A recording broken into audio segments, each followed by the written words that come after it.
जय हिंद दोस्तों। UP triple S C ANM की तैयारी का आज 10वां वीडियो है। आज के इस वीडियो में मैं आप सबसे चिकन पॉक्स के विषय में बात करूंगा, जिसे हम चेचक या फिर माता के नाम से भी जानते हैं। यह जो टॉपिक है आपके एग्जाम के लिए बहुत ही ज़्यादा महत्वपूर्ण है। आपके सिलेबस में यह टॉपिक दिया हुआ है। तो सबसे पहले आप सभी लोग इस वीडियो को लास्ट तक अवश्य देखिएगा।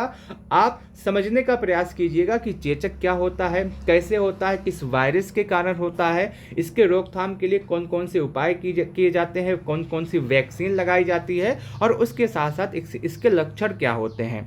ठीक है। और उसके साथ साथ मैं आपको बता दूं, यदि आप इस क्लास का पीडीएफ लेना चाहते हैं तो आप हमारे टेलीग्राम चैनल से जुड़ सकते हैं, जिसका लिंक आपको डिस्क्रिप्शन बॉक्स में, उसके साथ साथ कमेंट बॉक्स में मिल जाएगा। बहुत सारे बच्चे ऐसे हैं जो टेलीग्राम नहीं चलाते हैं, तो उनके लिए आप व्हाट्सएप ग्रुप से जुड़ सकते हैं। व्हाट्सएप ग्रुप का भी जो लिंक है वो आपको वीडियो के डिस्क्रिप्शन बॉक्स में, उसके साथ साथ कमेंट बॉक्स में आपको मिल जाएगा। यदि आपको नहीं मिलता है तो आप हमारे इस नंबर पे मैसेज कर सकते हैं। हमारा नंबर है 90 26 92 73 15। आप इस पर मैसेज कीजिएगा, आपको टेलीग्राम ग्रुप से जोड़ दिया जाएगा और उसके साथ साथ इसका पीडीएफ आपको दे दिया जाएगा। ठीक है, आप अपने टॉपिक की तरफ बढ़ते हैं। आज का टॉपिक जो है वो आपका है चिकन पॉक्स, जिसे हम चेचक के नाम से भी जानते हैं। देखिए, अगर हम इसको समझने का प्रयास करें कि चेचक होता क्या है, कैसे दिखता है, कैसे पता चलता है कि चेचक हो गया है, तो आप इसमें देख सकते हैं एक बच्चा है। बच्चे की पीठ में आपको एक छोटे छोटे लाल दाने दिखाई दे रहे होंगे।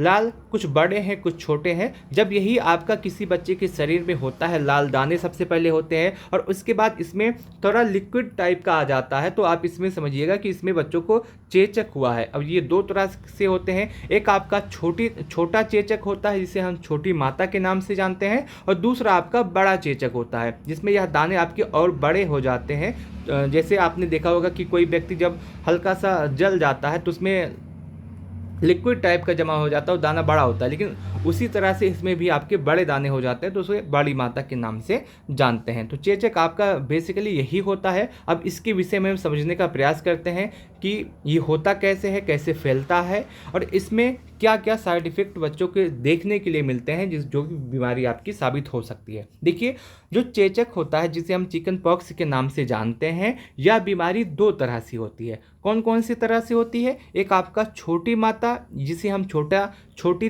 चेचक के नाम से जानते हैं, और दूसरी आपकी बड़ी माता, जिसे हम बड़ा चेचक के नाम से जानते हैं। चिकन पॉक्स एक संक्रामक बीमारी है जो वेरिसेला जोस्टर वायरस के कारण होती है। यह लाइन आपके एग्जाम के लिए बहुत ज़्यादा इंपॉर्टेंट है।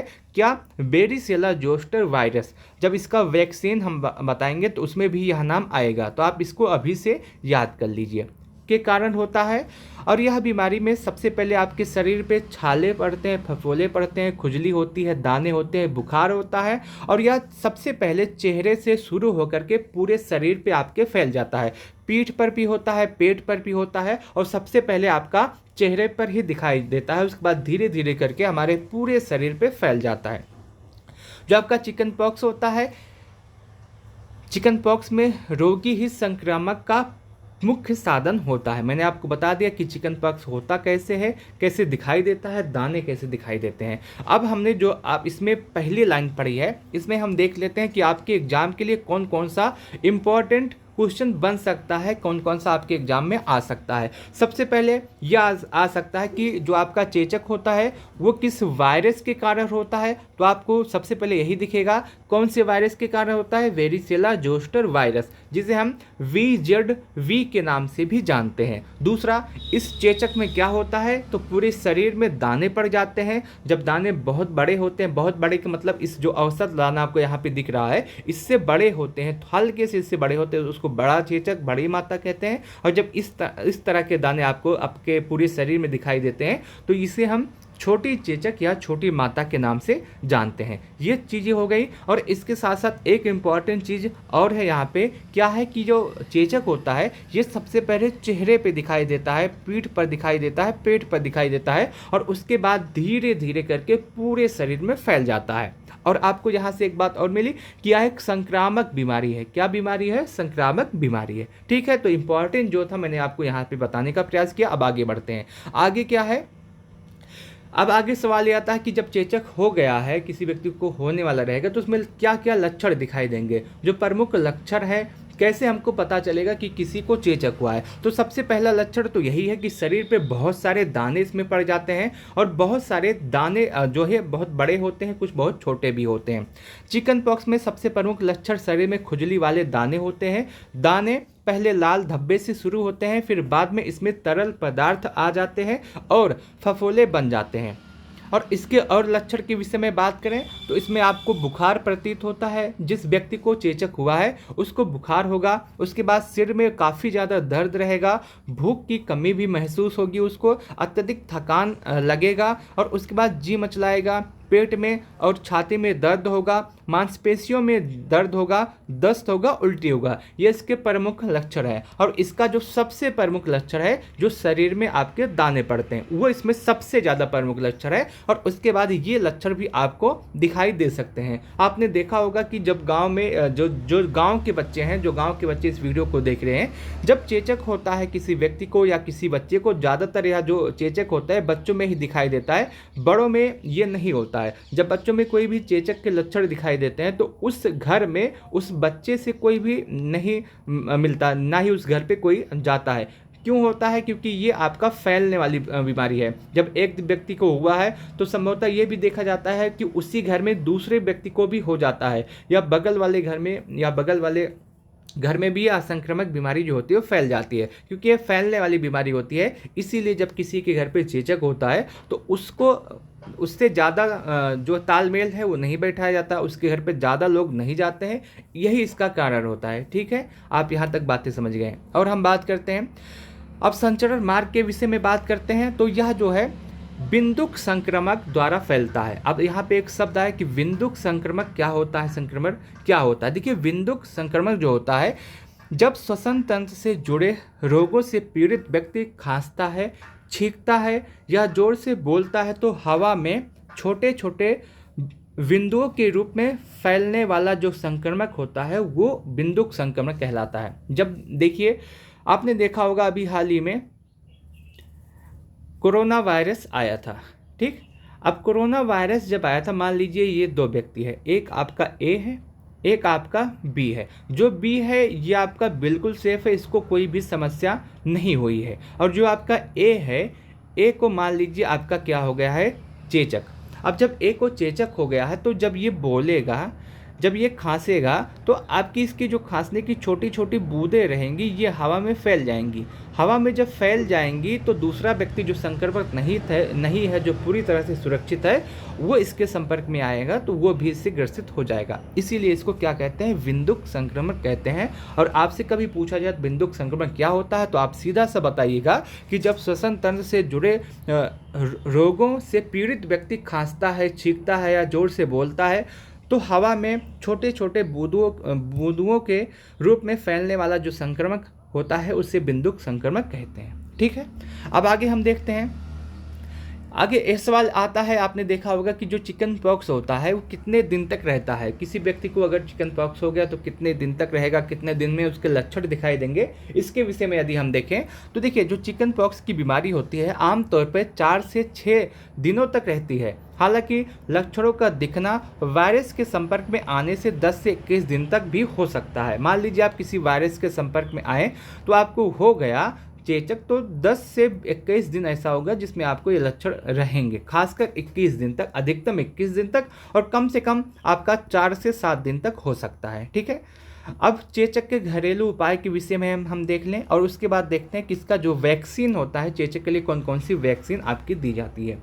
घरेलू उपचार के विषय में बात करें तो आपने देखा होगा कि जब किसी व्यक्ति को चेचक होता है तो वहाँ पे मसालेदार जितने भी खाने होते हैं, मसालेदार खाने आपके बनने बंद हो जाते हैं। उस व्यक्ति को एक एकांत रूप में रखा जाता है, क्योंकि वो फैलने वाली बीमारी है, जिससे फैले ना। और आपके जो मसाले वसाले, इसमें तेल ज़्यादा, ये सब बंद कर दिया जाता है। इसकी वजह ये है क्योंकि इससे जो चेचक का वायरस होता है जल्दी मरता है, जल्दी ठीक होता है, इसलिए इसमें मसाले वाले खाने, तेल वाले खाने, ये सब बंद कर दिए जाते हैं।